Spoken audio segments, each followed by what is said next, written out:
Hey friends, in today's video I'll be talking about the Iron Banner Fortress mode and how to optimize your reputation gains per hour so you can get more of that new loot. The video will break down into three main topics, the first of which is how to get your multiplier for reputation up, the next is how to win more games and win faster, and then the third is how I wish I never learned any of this and was just blissfully a slightly above average player so I could enjoy the game mode.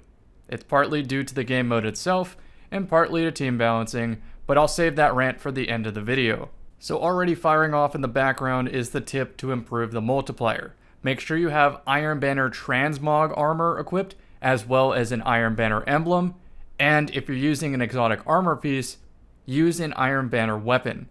As far as Iron Banner weapons go, I use a rocket launcher to fill that slot more often than not, and that's a personal preference just because when I pull power ammo, I want to get rid of it as soon as possible, but there are more efficient uses of that power slot, like a Deathbringer exotic rocket launcher, and in that case, you want to fill in your energy or your kinetic slot. In this, I recommend the Gnorazak slug shotgun, or the Reese Walker pellet shotgun in the kinetic slot. Also, Pressurized Precision is a fusion rifle and is really good, and if you're in the mood for sniping, there's Bite of the Fox in the kinetic, as well as Occluded Finality in the energy. Okay, so I just closed out my editing software, booted up Destiny 2, because I was curious if this worked. It turns out that Fellwinter's Lie does not count as an Iron Banner weapon, despite being an Iron Banner weapon. On the flip side, however, for my Destiny 2 veterans that have been playing this game for a while and stocking up old weapons, you can pull from collections the Days Fury grenade launcher, which is a precision frame, which means it has remote detonation and spike grenades. I think this is the best Iron Banner reputation power weapon out of everything. It just completely deletes wells if you're hitting the well sword on direct impact, and it like splashes people for 200 damage sometimes. It is wild how good it is, and it makes sense as to why Bungie removed that frame. If you think I'm spending too much time talking about a power weapon when at the end of a match you can just switch to it to get the reputation gain, it matters here because a lot of the games do go down to the wire if you're playing good, and you just won't have time to switch to that weapon, so I think it's better to just take the L on your loadout ever so slightly to just not even have to think about it. So there's also the Shining Spear rocket launcher that you can pull from collections, but I honestly think if you're going to use a rocket, just gamble a couple Roar of the Bears and shoot for cluster bombs. The other perks seem tempting. Maybe you go Lasting Impression just to kill wells, but I think cluster bombs is the best for long range multi kills. You just like float up real high, shoot at a flag, and maybe you get a 5-piece. We'll try the whole team. Oh my god! So yeah, the reason I'm talking about power weapons is because power ammo drops every single minute and it's on a static rotation. That's right, I had to, in real time, type out these locations while trying to play the game. It took forever to get this information, and it's in the video description. So, hopefully that helps you out. Please, like, subscribe, all that sort of thing, because that was a pain in the... Anyways, the best choice of exotic power weapon is definitely Deathbringer, Galahorn, and Parasite. You can go for a couple niche options to maybe handle a bubble team a little bit better, but for now, those are just my generic recommendations. Now let's learn the rules of how power ammo drops. You can see on Bannerfall, it says 1 minute, dark, then midfin, then A flag, then C. That means after the power ammo is pulled in the dark area of the map, in 1 minute it will appear at midfin. And if it's grabbed immediately, in another minute, it'll appear at A. Let's say there was some fighting that took an extra 30 seconds to grab the power ammo. Then the power is now 30 seconds off timer, and in 1 minute, it will arrive at C flag. After the initial rotation of the 4, power ammo is on a 2-minute rotation that only goes from dark to midfin. And a lot of maps follow this pattern, except there are a couple exceptions to the rule. Like Cathedral of Dusk. This is normally a map that I really hate to play, but in Fortress, I like it because the power ammo is predictable and it doesn't feel like you have to play nonsensically running into the enemy spawn for no reason just to make sure you don't die off spawn to a rocket launcher or a grenade launcher 20 times. The worst offender of being an exception to this rule is Wormhaven, where if you look at my text chat, I always copy paste that so that my fire team can see the power spawns if they're playing with me. It goes from C to A to B, which means that sometimes you're going to have to launch yourself into the enemy spawn to prevent a rocket death. Again, those rotations are in the video description below, so copy paste them into a notepad and bring them up anytime you see the map load in on Iron Banner, and just put it in the text chat so you can keep track of it as you play. It really helps for the enjoyment of this mode. Moving on, obviously it's good to understand how this game mode functions. Every 15 seconds, you are awarded points for the amount of flags you hold. So if you hold 1 flag, that's 2 points per 15 seconds. If you hold 2 flags, that's 4 points per 15 seconds. And if by some miracle you're holding 3 flags, it should be 6, but it might not be possible with how the spawn weighting appears in this 6v6 game mode. Capturing the flag itself awards you 1 extra point, and the flag capture speed is affected by how many players are standing on the flag. With 1 player on the flag, it is painfully slow. With 2 on the flag, it is possible to capture it before the enemy team respawns and shuts you out. Only in rare circumstances do I recommend having more than 2 players on a flag. If you can identify that being a 3rd, 4th, or 5th person on a flag is the difference maker between getting the flag on the board before the interval passes, then by all means do it, because extra points are going to end the game faster. You might even mercy the enemy team before they have a chance to clap back, which is a huge criticism of this mode for me. Next up, when the scoreboard says 40, that means the mid zone is going to spawn. So when you're around like 32 points, you need to start making your way over to mid, because it doesn't matter if you capture a flag in the next 30 seconds or not, the mid zone is coming up in the next interval or 2. So you need to be prepared on mid already to take advantage of killing the Cabal turrets, which you can turn into like Sunbracer fuel for an exotic gauntlet, or you can turn it into super energy, which will get you a bubble or a well.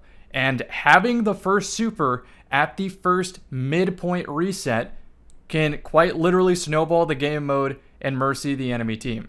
The second midpoint reset is at 80 points.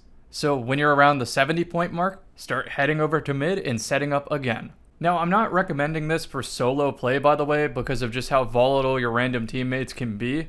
But if you're in a team of 6 and you know the power spawn rotations, you want to try to flip the enemy spawn away from the power ammo so that your entire team can have power ammo going into the mid zone.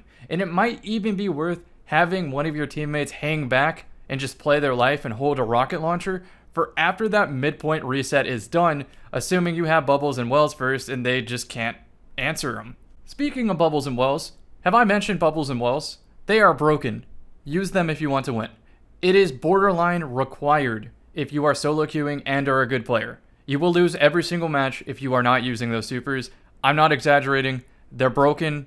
Bungie fixed them. Speaking of broken, considering most of the maps you play are going to be giant, scout rifles and bows go so crazy in this mode because you're able to keep somebody spawn trapped, and if they don't also have a bow or a scout, they can't answer back and are pretty much just subject to being spawn trapped.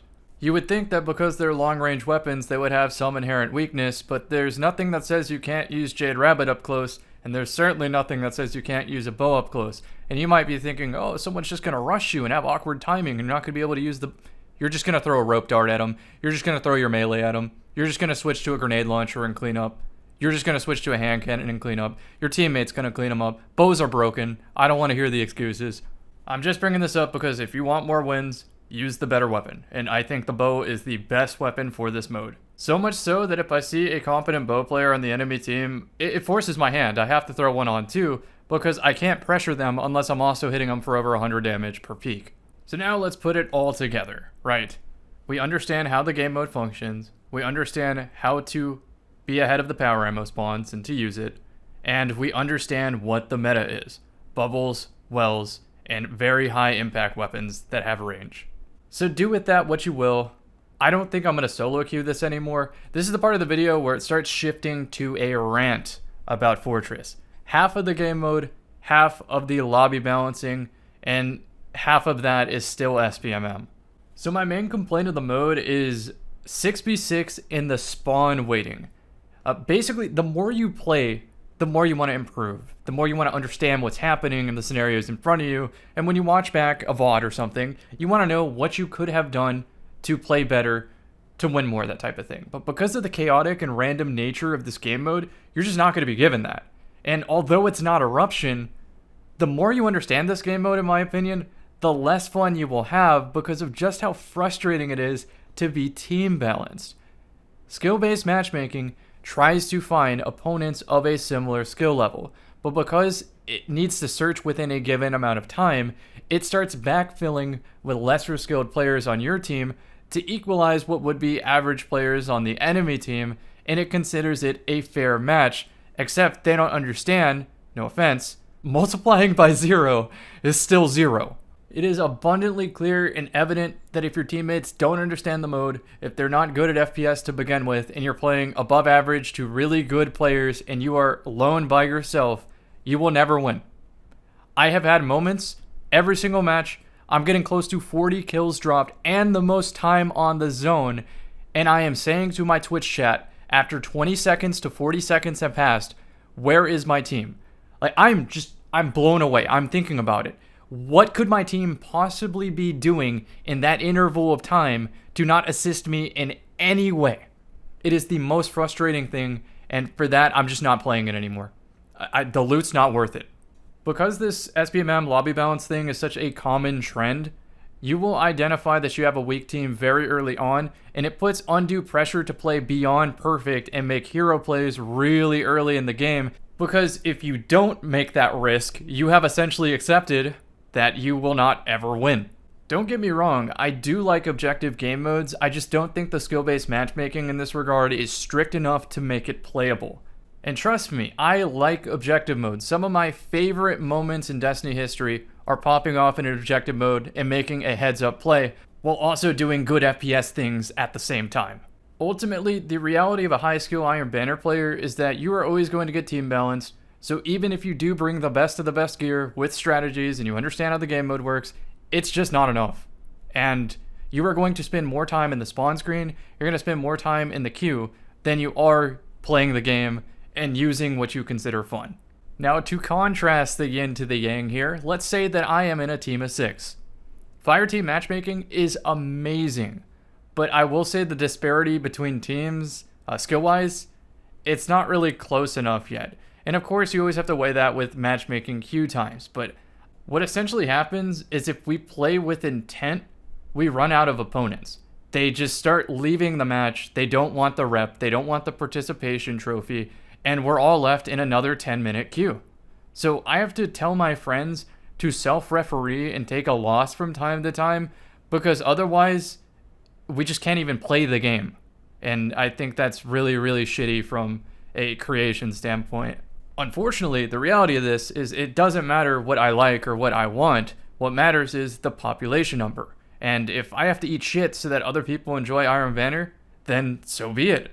I just wish that it was a more guaranteed way to get the loot so I could take that and bring it to the comp playlist as soon as possible and not be subject to play a game mode that I don't want to play anymore. So I hope this rant resonated with some of you, and if it didn't, might be if I was too harsh, sorry.